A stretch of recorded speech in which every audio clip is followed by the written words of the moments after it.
Bonjour à tous. Je reviens d'un long week-end de réunion. Je suis rentrée de Paris à 1h. Je suis arrivée à chez moi. J'ai été récupérer Elios au refuge. J'ai été m'occuper un petit peu de Keno, Max et Lola. Et après, je me suis mis dans le canapé où j'ai fait une grosse sieste bien méritée. J'ai reçu ma laine. Je vous avais dit dans un vlog précédent que j'allais me remettre au tricot. Donc j'ai commandé de la laine de teinturière. Je vais enlever ça, ça mieux. Je n'ai pas une tête. Eh oui, comment je suis coiffée. Non, mais je supportais plus le beau coiffage. Le maquillage a dû peut-être couler en plus parce que je me suis couchée, je me suis pas démaquillée, je me suis pas rien du tout. Et j'étais pas maquillée beaucoup. Hein. Et oui. Et je vous avais dit que bon, j'ai commandé de la laine chez une teinturière parce que je voulais savoir qu'est-ce que c'était cette laine de teinturière qui est apparemment le top de la laine. Vu le travail qui est autour, c'est de la laine qui est naturelle, qui arrive en écheveau, non teinte, sans produit dessus, elle est juste filée en fait. Et la teinturière la colore avec des teintures qui, ma foi, sont assez naturelles aussi. Et je vais me faire un châle. Un châle dont elle est en train de faire le cal. En fait, ça s'appelle le cal. Le cal, c'est plusieurs tutos où elle dévoile chaque jour une nouvelle étape du châle. Et cal, ça veut dire, je sais plus exactement, en gros, ça veut dire tricoter ensemble. C'est des initiales. Donc, elle en est au 9e jour, donc j'ai du retard à rattraper. Donc, j'ai hâte de commencer.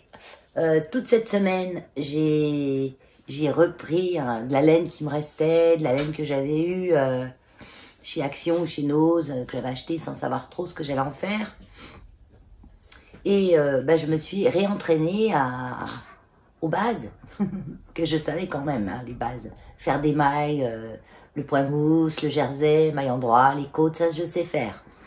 Les diminutions, les augmentations, je sais à peu près faire. Mais par contre, suivre un modèle... un patron, comme on appelle ça, je sais pas du tout faire. Parce que je finis toujours par partir comme moi j'ai envie. Donc ça ressemble à la fin à rien du tout. Donc là, je vais apprendre à suivre le modèle de quelqu'un qui, elle, nous montre. Après, je me tenterai sur du modèle fait sur un site qui s'appelle... où là, on peut trouver plein de modèles de tricot. C'est Ravelry, oui, il me semble. Je vois pas le nom, ce qu'il a à voir avec le tricot, mais bon, il n'y a pas de tricot, je crois. Il y a de la couture, il y a tout plein de choses. Et c'est comme un peu un réseau social. Mais il est bien compliqué, ce truc, j'ai rien compris. J'ai créé un compte, j'ai essayé de voir un modèle, mais c'est pas, c'est bien compliqué, parce qu'on peut créer un compte après et on met ses propres modèles dessus, d'ouvrage. Mais voilà, bon, ça va venir tout doucement, il ne faut pas tout apprendre en même temps. J'ai tendance des fois, moi, à trop griller les étapes. Je veux griller les étapes et puis à la fin, je fais rien, quoi. Mais bon, donc on va ouvrir la laine. J'étais contente, j'avais dans ma boîte aux lettres, j'avais eu un SMS de Chronopost, enfin de la Poste, qui me disait on n'a pas pu livrer votre colis. Il va arriver bientôt. Bon, ils ont fini quand ils font ça. Dites-nous rien, quoi. Bon, il faut que je fasse attention quand je coupe le sac, que je coupe pas la laine, quoi. Ça serait embêtant. Donc, normalement, elle est vendue en écheveau. Et j'ai demandé à Christelle, oui, parce que c'est la chaîne sur sa chaîne, son Insta, son site, c'est Christelle Tricotte. Elle est super. Elle est très très sérieuse dans ce qu'elle fait. Et au niveau des prix, c'est les prix. Ah, elle m'a mis des bonbons. Merci. Au niveau des prix, c'est les prix pratiqués. Elle est même un petit peu en dessous. Et j'ai plein de choses. J'ai un marqueur.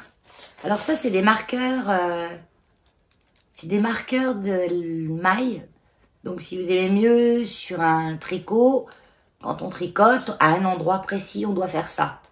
Et bien à cet endroit-là, on met un petit marqueur.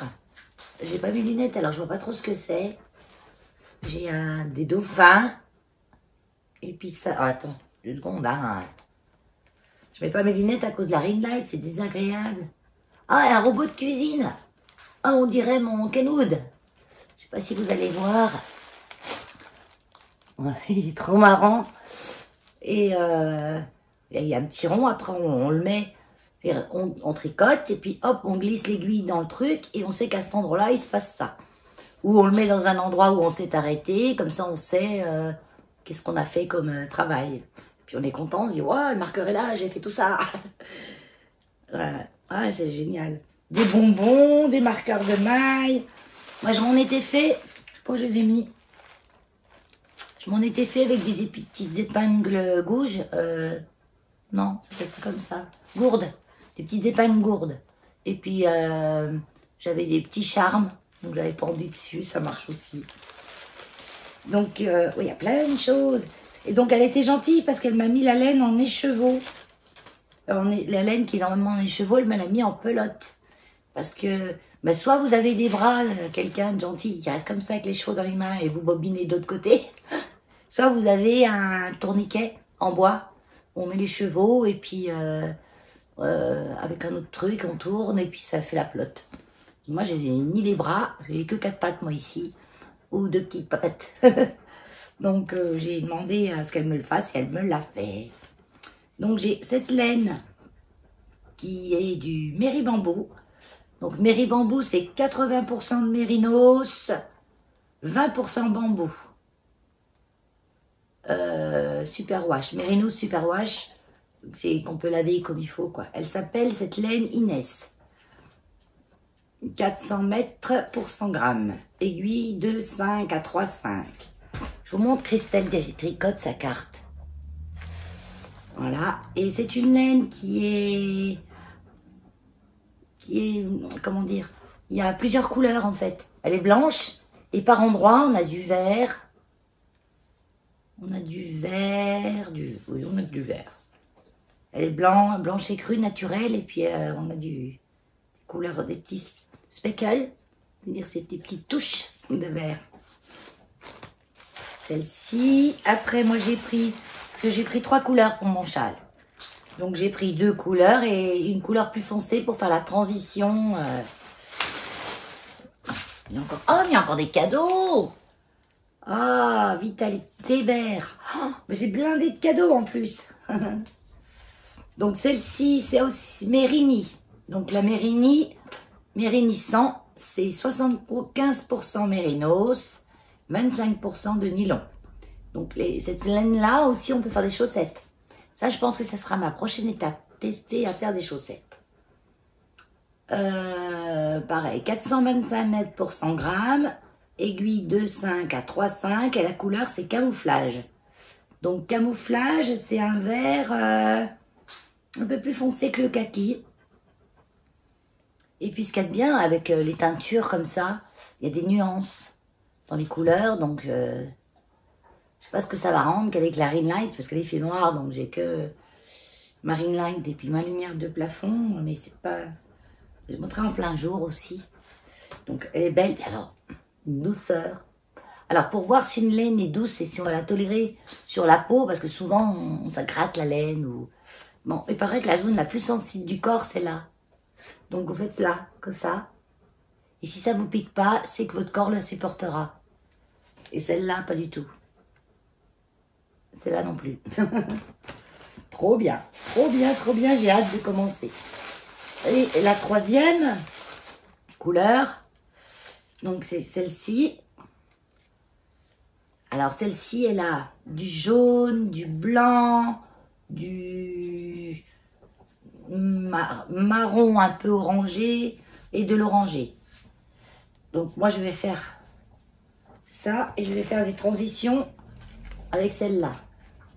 Ou dans l'autre sens, je sais pas encore. Parce que dans le châle, il y a plusieurs bandes de couleurs, une multitude de points, de dentelles. Ça va être magnifique. Et celle-ci, c'est Mairie Bambou. Pareil, 80% mérinos et 20% bambou. 400 mètres pour 100 grammes. Aiguille de 2,5 à 3,5. Et elle s'appelle Pluie de speckle chaude. Voilà. Les speckles, en fait, elle les a fait en orangé. Ouais. Là, on a de la teinture jaune, de la teinture orange, un petit peu marron. Je pense que c'est ça. Et sur sa chaîne, elle explique tout comment elle fait. Quand elle crée une couleur, elle montre. Et on les voit net, quoi, ces laines. Oh, qu'est-ce que c'est doux! Ah, c'est trop beau. Trop beau, trop beau, trop beau. Oui, je voulais couper un petit peu le rose orangé, parce qu'on dirait qu'il y a un petit peu de rose aussi dedans. Avec des couleurs avec du vert dedans. Je voulais du vert dedans et je voulais une couleur un peu plus foncée. Donc j'ai tout ça. On a encore une petite carte. Ah ben là, vous allez bien voir. À partager vos réalisations ainsi que vos achats avec Christelle Tricotte. Après, on peut lui envoyer ce qu'on a fait. Merci beaucoup, Valérie. Voilà. Son logo, c'est un petit chat qui... C'est le chat d'Inès. Inès, c'était sa fille. Ouais. Trop bien, trop bien, trop bien. Donc, ben voilà. Écoutez, on va poursuivre. Je vous montrerai dans les vlogs mon avancée. Je ne veux pas me filmer en train de tricoter. Hein, parce que quand j'avais recommencé avec ma laine qui n'était pas géniale... Franchement, quand on a ça dans les mains, ben, il y a certaines laines qu'on n'a plus envie d'avoir. et ben, pour faire ça, des fois, je recommençais 3 fois parce que je faisais un trou, j'avais oublié une maille. Je suis partie dans mon endroit, mon envers, puis d'un seul coup, je partais pas dans le bon sens. Alors du coup, le petit bout que j'ai fait, je sais même pas ce que je vais en faire. Et ben, voilà. Allez, continue. Coucou mon poussin. Oh mon Dieu, c'est moi. Viens mon bébé. Mon poussin. Ça va. C'est noir là. On va allumer la lumière. Est-ce qu'on y voit mieux là? Est-ce qu'on y voit mieux? Oh, moi j'ai fait noir.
Comment se portent les plantes à l'étage?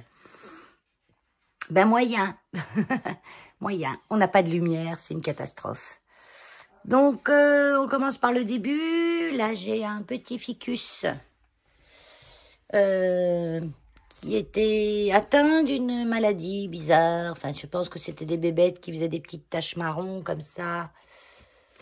Je sais pas si on voit bien. Ouais, les petites taches marron là. Et toutes les nouvelles feuilles étaient atteintes de ça. Et là, il m'a fait tout ça. Ficus. Ah, ça y est, je me rappelle plus. Lirata, voilà. Donc là, bon, j'ai une feuille du bas là qui va sûrement tomber, mais bon, c'est pas grave. Il va me faire un tronc en fait. Il va me faire un tronc avec toutes ces feuilles en haut. Mais ça va, parce que j'ai la lampe de culture qui est en fait une lampe de terrarium, hein, et puis ça fonctionne très bien. Elle m'avait été conseillée cette lampe par un collectionneur de Hoya. Donc j'ai eu confiance et j'ai bien fait parce que vous voyez, ça tient pas trop de place. C'est une oh ben, vous allez rien voir là. Ben, c'est moi qui vois rien. Vous voyez, je vous montre un petit peu. Je l'ai achetée sur Amazon. Et elle n'est pas trop lourde, ça tient pas trop de place. Mais c'est vrai qu'il m'en faudrait une deuxième pour les étages en dessous.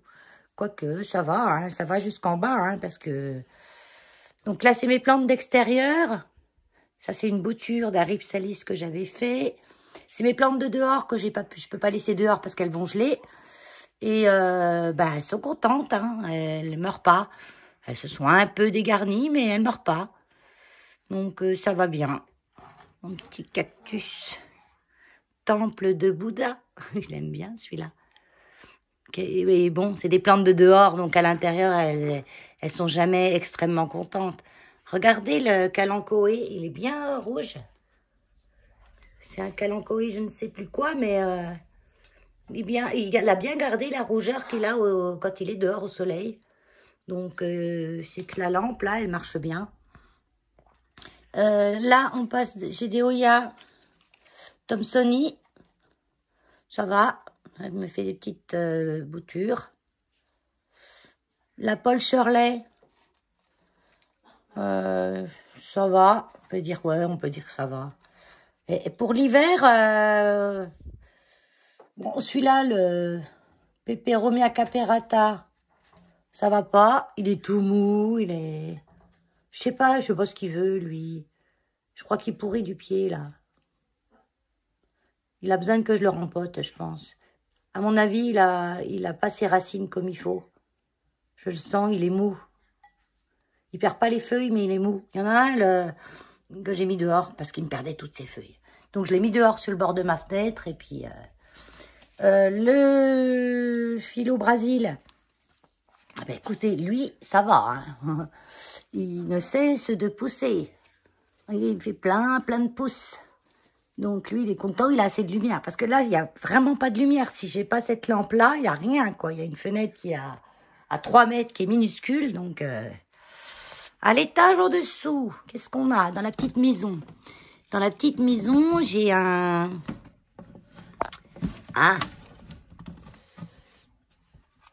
Epipremnum variegata qui renaît de ses cendres. Je l'avais mis en prop box pour faire des boutures et ma foi, ça a l'air d'aller. Et un philodendron white wizard.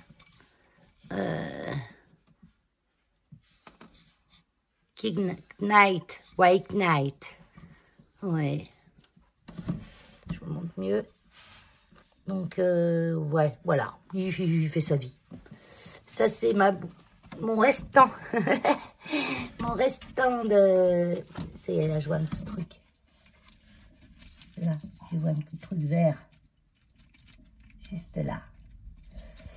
C'est une Aglaonema pictum tricolore que j'ai tué. Que j'ai tué moi-même en lui faisant un surdosage d'engrais. Plus, je pense, un coup de soleil derrière la vitre. Donc, elle n'avait plus de feuilles, plus rien. Par contre, elle avait encore des racines. Donc, je l'ai mis en seigne. Elle est en seigne, toujours humide. Je l'arrose jamais, là. Hein. Mais elle reste toujours humide dans la petite serre. Et puis ça, c'est... je pense que c'est une fougère. Ouais, c'est une fougère, ça. Qui était... quand j'ai reçu mon colis plante, j'ai reçu mon Monstera minima. Je l'appelle comme ça, moi, variegata. Et au pied, il y avait un petit peu de truc vert. Alors, j'ai pris ce petit truc vert, je l'ai mis dans un pot avec du terreau léger. Hein, et puis, j'ai enfermé.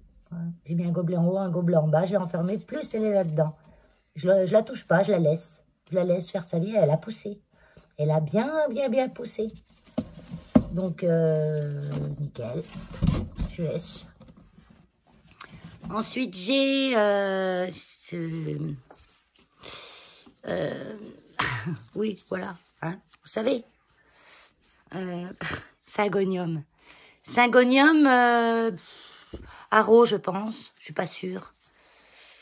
Une petite feuille pourrie, là, ouais. Ouais, il faut que je les nettoie toutes, hein. Elles ont toutes des feuilles, mais ça, c'est normal, hein, les feuilles du bas, là, qui se... Surtout l'hiver, il largue, hein, moins de lumière, il largue. Bon, quoique moins de lumière, il est presque rouge, là. Je le tourne parce qu'il se tourne dans l'autre sens. Alors ça a tendance à choper des trips, tout, hein. Ça chope tout, hein. Mais je l'avais traité. Et puis apparemment, ça a l'air d'aller. Ouais, parce que là, j'y avais été au traitement direct, traitement chimique, hein. Il pousse bien, il fait des nouvelles pousses. J'ai pas l'impression qu'il ait trop de maladies. Même si ses feuilles sont un peu bizarroïdes, pour avoir des doutes par moment. Mais je vais quand même descendre les doucher. Ça, c'est ma Oyafichiae qui a perdu toutes les feuilles de cette branche. Toutes. Il y avait des feuilles. Elles ont commencé par jaunir. Je ne sais pas pourquoi. Je ne sais pas, hein. Il me reste ça. J'espère que ça va vivre. C'est dès que l'hiver est venu. Pas assez de lumière. Elle était dehors avant, hein. Elle était super contente, hein, dehors, hein. Elle me faisait du rouge et tout. Et quand je l'ai rentrée, elle a commencé de me faire la gueule. Là, elle est sèche, hein. Je les laisse dessécher, les Oyas. Mais au fond, il y a des billes d'argile et les billes d'argile sont humides. Donc, faut voir. Bon, ça, je m'entête, hein. Je m'entête avec ces calatéas, hein. Donc, elle a une feuille là et c'est pas sec au bout. Waouh, mais ça va venir, hein, parce que toutes les feuilles, elles sont crispy, hein, toutes, hein, elles sont crispy au bout, hein. Là, j'en ai qu'une seule, ben, je crois que c'est la dernière, qui pour le moment n'est pas crispy au bout. Donc, on verra bien. Là, j'ai la Linearis, Oya Linearis, qui est très longue. Elle va jusqu'en bas de l'étagère. Je la laisse bien pousser. Et puis au printemps, je couperai de la longueur et je ferai des boutures pour aller agrémenter le pot. Voilà. En dessous. Alors ça, c'est un philo Florida Green. Il y a des plantes comme ça, qui n'ont pas des noms compliqués. Mais j'arrive pas à les garder en tête. Donc c'est un philo Florida Green que j'ai eu tout petit bébé, hein. Il était que sur une liane comme ça, donc j'ai coupé tout en tronçons et je l'ai mis les tronçons dans la sphaigne. Bon, il y a des billes d'argile sur la sphaigne, mais il est que dans la sphaigne. Et il pousse. Voilà, je le mettrai en terre au printemps et puis donc je me suis fait plein de pieds en fait avec cette grande liane. C'est une de mes premières plantes, ça. Mais il était tout petit, hein. C'est un tout petit bébé que j'avais acheté chez Plants. Syngonium White Butterfly. Donc, lui, il pousse bien, il est joli. Il fait des boutures, il fait des nouvelles feuilles. Ça, c'est de la terre, c'est pas des bébêtes, hein. Il avait Parce qu'en fait, il y a une plante du haut qui s'est renversée et toute la terre s'est bien sûr virée sur l'étagère du dessous. Donc lui, il est pas mal, je le laisse. Ensuite, j'ai le Syngonium Grey Ghost. Grey Ghost qui était... Alors que j'avais rempoté parce qu'il n'y avait plus de... Pousse-toi, toi. Il n'y avait plus il n'y avait pas beaucoup de racines par rapport au nombre de feuilles. Je trouvais qu'il poussait pas bien, qu'il avait des petites feuilles. Bon, il n'est encore pas au top du top, hein. Mais j'ai des feuilles toutes rabougries, là. Pareil, il faut que je lui fasse un nettoyage. Et il pousse bizarre. Mais je vois pas de bête, hein. Je vois pas de bête, mais je vais quand même le... Mais je trouve très jolies ces feuilles. Même si elles sont bizarres, recroquevillées. Je sais pas, je sais pas. Après, je vous dis, il avait plus de racines. Hein. Je l'ai remporté il y a 2 mois, hein, donc il faut le temps qu'il se remette de ses émotions. Je pense qu'il va redémarrer au printemps. Là, c'est... Après, j'ai la Caletea Wardze. C'est bizarre parce qu'elle, elle a un nom à coucher dehors et elle, je me rappelle toujours de son nom. Donc, petite feuille, nouvelle feuille jolie. Après, ça devient comme ça et après, ça devient comme ça. Donc, je vais couper ça, bien sûr. Je coupe au fur et à mesure. Peut-être qu'un jour... Donc, ça, c'est une plante qui a eu une grande histoire parce qu'elle a passé, avant d'arriver chez moi, 10 jours dans un carton. 10 jours. Et 10 nuits. Elle est arrivée en mauvais état, hein, bien sûr. J'avais acheté chez... Je sais plus quel site. Pas Plantes, en tout cas. C'est déjà tout un pataquès pour commander, parce qu'on ne peut pas payer avec PayPal. On ne peut pas payer avec PayPal. En fait, il faut leur demander qu'ils nous envoient un mail pour faire un virement. Ça a été tout un cirque pour passer la commande déjà. Hein. C'est vrai qu'ils ont des plantes à des prix super compétitifs. Mais bon, après, voilà. Les ripsalis qui sont dehors, normalement, à cette époque, pas à cette époque, à la belle saison, ça va. Celui-là, il pousse même bien. Il pousse même bien parce que je ne l'ai jamais vu comme ça, même dehors. Il m'a toujours embêté, celui-là. Le Bassifera. C'est joli. Cactus anguligère, ou anguliguère, ou anguligé, ou qui a un petit peu des pourris en bas. Mais bon, il fait plein de nouvelles pousses. Hein. Vous voyez, ça, c'est les tiges, là, c'est des nouvelles feuilles. Donc, c'est un épiprénum. Non, pas un épiprénum. Un épiphyllum à la base de cette chose. Voilà, c'est Ripsalis aussi, celui-là. Ouais. Ah, c'est normal, c'est l'hiver. Hein. Il en perd, hein, il en perd. Il en perd beaucoup même, là. Il tombe comme tout. C'est quoi ce bordel? Qu'est-ce que tu me fais, toi? T'en as d'autres comme ça? Vous voyez tout ce que j'enlève? Tout ça. Quand on secoue, on voit qu'il largue. Mais bon, pas trop, il en reste encore. Hein. Ça, c'est parce qu'il manque de lumière, simplement. Hein. Parce que même si la fenêtre qui est à 2 mètres, 3, non, elle doit être à 3 mètres. C'est une fenêtre qui est quand même assez ensoleillée. Il faut qu'il y ait du soleil. Il n'y a pas de soleil. C'est une catastrophe, là. C'est gris tout le temps, il pleut tout le temps. Donc, du coup, il fait le ménage. Il enlève un peu de verdure. Il m'en perd plus, là, c'est bon. Je fais tout tomber ce qui doit tomber, au moins. Ah, encore une. Oh, j'ai tout ça. Ça va, c'est pas non plus... Comme nous, on perd nos cheveux, hein, eux, ils perdent un peu de feuilles. Hein. Donc ça, je le ramasserai et puis je vais le mettre en... Je vais le laisser sécher, je vais le couper à l'endroit et je vais laisser sécher, je le mettrai dans la terre. On verra si ça fait des racines.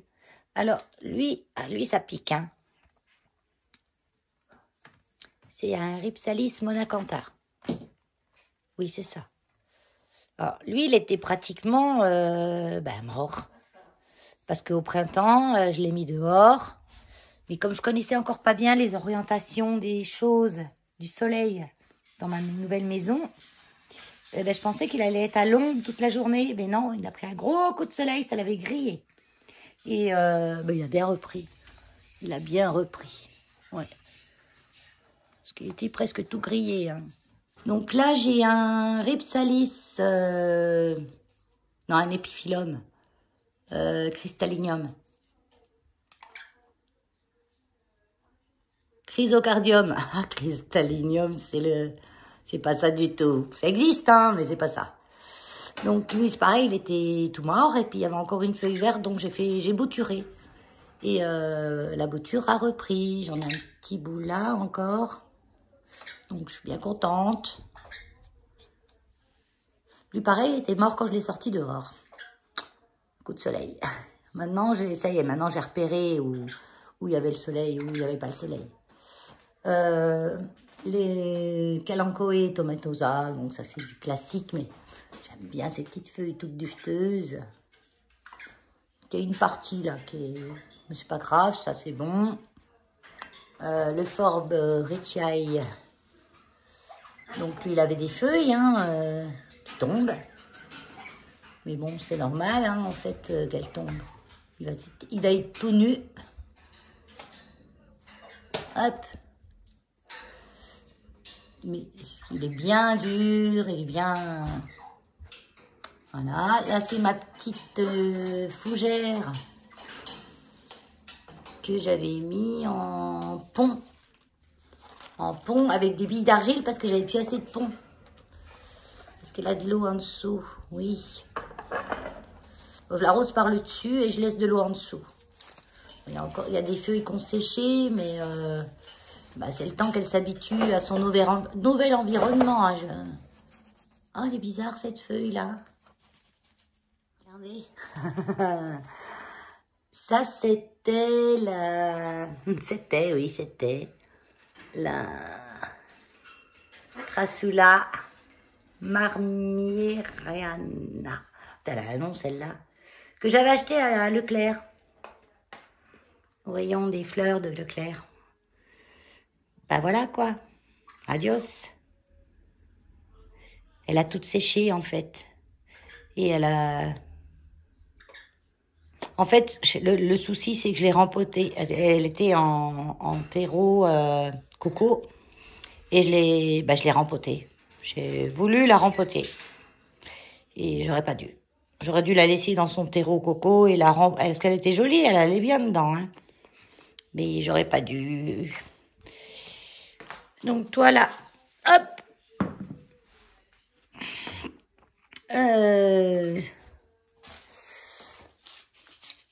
Là, ça perd des feuilles, hein, mais ça, c'est normal. C'est normal, ils n'aiment pas l'hiver, ils n'aiment pas être dedans en hiver. Peperomioides.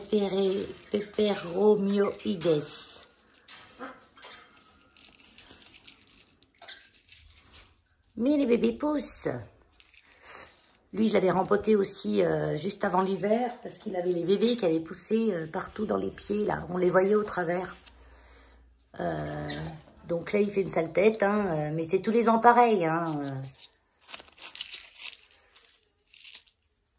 parce que l'hiver, il n'aime pas être dedans, quoi. En fait, lui, je le laisse dessécher de chez dessécher avant de l'arroser. Donc, pas mal de bébés. Bon, écoute, c'est pas mal. Tant que c'est vivant, c'est pas mal, en fait. Là, c'est le philodendron Burlmax. J'ai pareil, j'ai eu tout petit bébé, on me l'avait offert. C'est les plantes de Diana qui me l'avaient offert quand j'avais fait une commande. Ben, il pousse bien. Là, j'ai des lampes, peut-être la reculer un petit peu, des lampes à bras, là. Mais ça va, hein, ça les aide quand même. Parce que là, pareil, ils sont devant une fenêtre, mais il n'y a jamais le soleil, quoi. C'est pas génial. Tu me regardes, ma Lola? C'est Lola, ça. Oui, ma Lola. Et puis, sur le rebord, là, eh ben, je suis contente parce que, en fait, c'est des plantes que j'avais toujours du mal l'hiver je ne savais pas où les mettre. Parce que c'est des plantes d'extérieur que je ne peux pas laisser dans mes cabanons dehors parce qu'il fait très froid dedans. J'en ai laissé quelques-unes et puis on verra bien. Et elles se portent bien. Donc j'ai c'est une Crassula sagolum Orne, truie, raide. Arbre rouge, elle est moins rouge, à cette saison où elle a moins de lumière, quoi. Mais il y a quand même du rouge. Un sédum lucidum, il pousse même lui, hein. Un Senecio crassimus, qui avait séché des petites fleurs un peu, des petites feuilles un petit peu ramollo, mais je le laisse. Alors là, j'arrose pas du tout, hein. L'humidité de l'air suffit. Un Euphorbia lactea, greffé, et mon Euphorbia lactea Wild Ghost. Je la tâte, pas soif. Alors les araignées, elles aiment bien les euphorbes. Elles font toujours des petites toiles sur les euphorbes. Et vous voyez, je peux être en face de la fenêtre, je suis pas en contre-jour. C'est gris, horrible. Là, dimanche, on a eu du soleil. Dimanche, c'était beau. Donc je surveille, je regarde. Elle n'est pas ridée, rien, c'est qu'elle n'a pas soif. Celui-là, c'est facile, c'est écrit dessus, là. Crassula ondulée, voilà. Donc, elle, pareil. Oh, les toiles d'araignée, Valérie. Mais c'est pas grave, ça mange les mauvaises bébêtes, les araignées. Ça mange les bébêtes qui sont pas bonnes pour la plante. Donc, je les laisse. Toutes mes piottes là, nickel. Je suis contente. Qu'est-ce qu'on a de beau là? Alors, Monstera Adansonii. On en parle, la Monstera Adansonii, elle c'est pareil, je l'ai depuis des lustres. On dirait un pothos, quoi. Un pothos à trous. Parce que les feuilles, elles sont rikiki. Rikiki. Elle pousse, hein, regardez, elle montait. Hein. Elle monte sur mon truc, là. Hein. Tourne vers la lumière. Mais les feuilles sont rikiki. C'est une que j'avais achetée à Lidl. Hein. Je pense que la génétique de certaines n'est pas top quand même à Lidl. Hein. Mais bon, alors là, depuis un petit moment, je ne sais pas vous dans vos Lidl, mais ça fait longtemps que j'ai pas vu de plantes extraordinaires au niveau des prix ou du style à Lidl. Hein. Franchement, là, plus rien à Lidl hein, au niveau des plantes. Hein. Peut-être au printemps, ils en auront plus. Mais c'est vrai que moi, je me suis, on va dire, meublée, meublée de plantes avec Lidl, parce que les prix, c'était vraiment super. Et pour avoir les plantes de base, ben, ça valait plus le coup Lidl que Jardiland, par exemple. Les plantes de base, on va dire. Donc, ils poussent pas mal. Là, il m'a refait un petit rejet. Mais regardez la taille des feuilles. C'est rikiki, pousse. Bon, ça va, je le laisse. Donc, lui, je l'ai arrosé hier. Je l'arrose quand j'y pense. Anthurium et Alocasia. Je vais y arriver. Donc, Alocasia tous en pont, qu'il faudra que j'arrose. Mais il fait des nouvelles feuilles. Ça, c'est le Black Velvet, que j'aime bien. Et ça, c'est le Poly ou Amazonica. Ça, c'est le Red Secret, qui fait des plus petites feuilles. Et il était à la cuisine, il me faisait des grosses feuilles, mais elles tombaient. Donc, c'était signe qu'il n'y avait pas assez de lumière. Donc, je l'ai mis ici. Il fait des moins grosses feuilles, mais il ne tombe pas. Par contre, un qui s'y plaît, Anthurium crystallinium, qui m'a refait une nouvelle feuille qui est très, très grosse, super belle. Eh bien, lui, il est en pont, dans un pot sans trou. Voilà, c'est un pot sans trou. Eh bien, il s'y plaît. Et puis, je vois au travers. Je vois. Attends, comment je vais vous montrer ça? Voilà. Je vois les racines, comme elles sont vertes. Donc, dès que les racines, elles sont moins vertes, ça fait un peu comme les orchidées, quoi, en fait. Dès que je vois que les racines sont moins vertes, je l'arrose. Mais je vous dis que je l'arrose, si je vous dis, je dois lui mettre de l'eau une fois toutes les 3 semaines. Puis encore. Il fait sa vie tout seul. Donc, on voit bien les racines. Je vois le pont qui est un peu foncé. Parce que le pont, quand il est sec, il est vachement clair. Et quand il est humide, il est plus foncé. Ah, entre le pot d'un côté et le téléphone de l'autre. Donc, celui-là, eh ben, il est bien. Il est très bien. Alors après, lui, il me fait des gouttes de guttation. C'est-à-dire, il a toujours une goutte là au bout. Quand je l'arrose, il rejette mon eau, en fait. Ah, elle est jolie, celle-là. Donc là, il le fait pas en ce moment. C'est parce il est sec, tout simplement. Ah, cache-pot, j'arrive pas à le prendre. Oui, il est sec. Il a soif. Donc, ce qu'il fait après, ça sèche au bord. Parce que ces petites gouttes là qui font, c'est blindé de minéraux en plus. Blindé de minéraux. Donc là, c'est sec. Bon, dans l'ensemble, ça va. Alors, bon, maintenant, faut que je fasse du ménage. Je fasse du ménage parce que, voilà, quand on s'occupe des plantes, on salit toute la maison. Parce qu'on met les feuilles, on enlève les feuilles.